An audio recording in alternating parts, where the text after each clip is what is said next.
नमस्कार, मैं हूं शोभित अवस्थी और आप देख रहे हैं न्यूज़ इंडिया नेटवर्क। चुनावी माहौल को लेकर आज हम हैं लखनऊ की लालबाग लोकेशन पर और हम लोगों से जानने की कोशिश करेंगे कि किसकी बन रही है सरकार और किसे मिल रही है मात।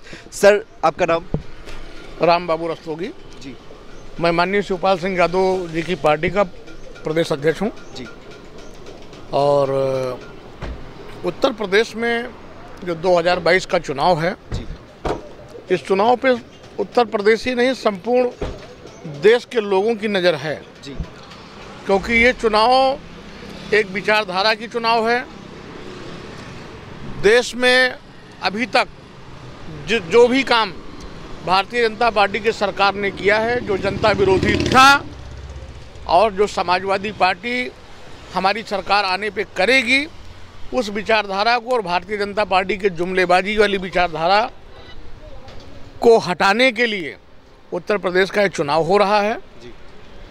और जितना अभी तक भारतीय जनता पार्टी ने वादा किया था वो कोई भी वादा पे खरे नहीं उतरे हैं। वो सब बेबुनियाद निराधार था। झूठ बोलने वाली पहली बार भारत में सरकार आई थी उत्तर प्रदेश में और देश में।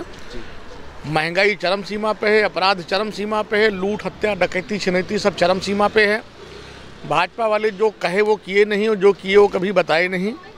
आज भारतीय जनता पार्टी के ये आलम आ गया है कि उनको कैंडिडेट ढूंढने नहीं मिल रहा है। उनका जो प्रत्याशी जहां जा रहा है वहां से क्षेत्र की जनता उनको डंडों से मार के भगा रही है। ये आलम आ रहा है। तो सरकार पूर्ण बहुमत की भारतीय जनता पार्टी की आ रही है और उत्तर प्रदेश में फिर से वैसे ही विकास होगा जैसे 12 से 17 के बीच में हुआ था।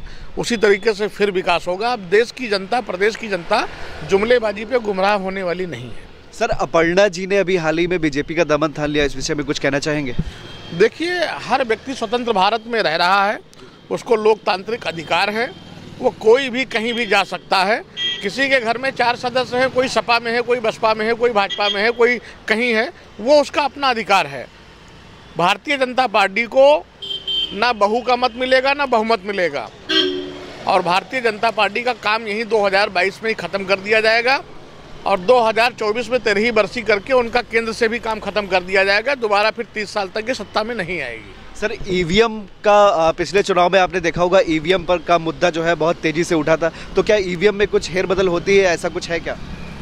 देखिए, क्यों नहीं हो सकता है। जब हजारों के मीटर ऊपर जो है जहाज उड़ता है और उसका दिशा नीचे से निर्धारित किया जाता है, जहाज की दिशा को नीचे से मोड़ा जा सकता है, तो ईवीएम में क्यों नहीं छेड़खानी किया जा सकता है। ईवीएम तो छेड़खानी ना हुआ होता तो जहाँ जहाँ कहीं 10 लाख वोट था तो वहाँ पे ईवीएम ने शो किया है 12 लाख वोट, तो बेईमानी तो हुई है। लेकिन अब की प्रदेश की जनता लठ लेके तैयार है कि ईवीएम से जैसे छेड़खानी होगी बस ऐसे लठ चलाएगी अब की भाजपा।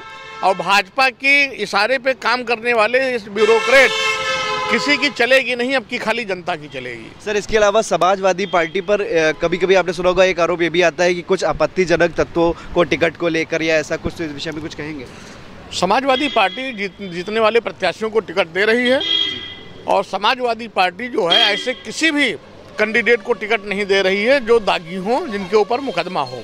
भारतीय जनता पार्टी में तो जिसके ऊपर ज़्यादा मुकदमा होता है, ज़्यादा अपराध होता है, उसी को टिकट मिलता है। आजम खान जी वगैरह का नाम हाईलाइटेड होता है, इनको आपराधिक तत्वों से जोड़कर देखा जाए। अरे अब ऐसे देखोगे तो भाई कुलदीप सिंह सेंगर कोई समाजवादी पार्टी के थोड़े थे जी।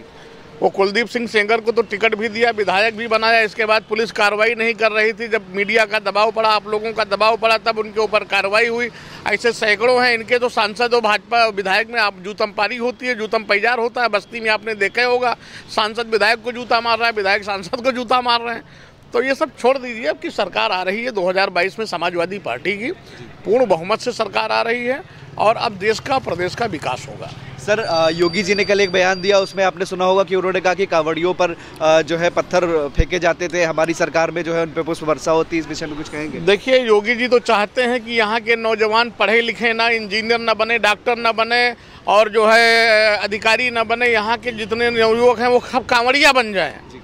बिहार के लोग देखो, अन्य राज्य के लोग जो है वहाँ पे डॉक्टर, वैज्ञानिक, इंजीनियर बनते हैं।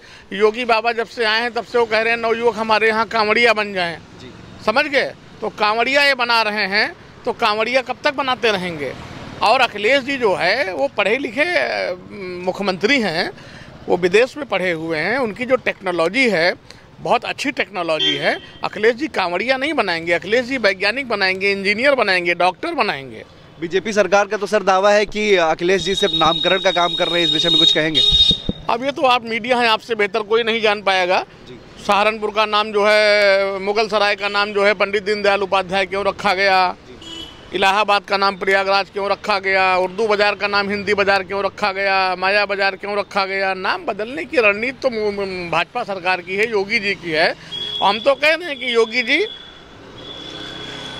नाम ही बदलना अगर चाहते हो तो अपराध को जो है आप जो है अपराध का नाम बदल दीजिए, अपराध का नाम बदल दीजिए।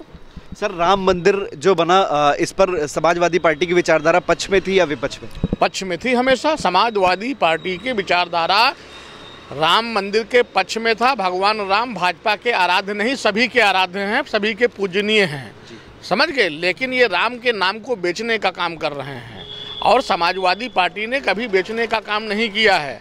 भगवान राम की पूजा हमारे राष्ट्रीय अध्यक्ष अखिलेश यादव जी, शिवपाल सिंह यादव जी भी करते हैं और राम हमारे भी आराध्य हैं, आपके भी आराध्य हैं, सबके आराध्य हैं। इनके बाप की बपौती नहीं। और राम मंदिर जो बन रहा है ये भारतीय जनता पार्टी नहीं बनवा रही है, सुप्रीम कोर्ट के आदेश से बन रहा है। भारतीय जनता पार्टी बनवाना होता तो इसके पहले कितनी बार भाजपा की सरकार आई, क्यों राम मंदिर नहीं बनवा पाए?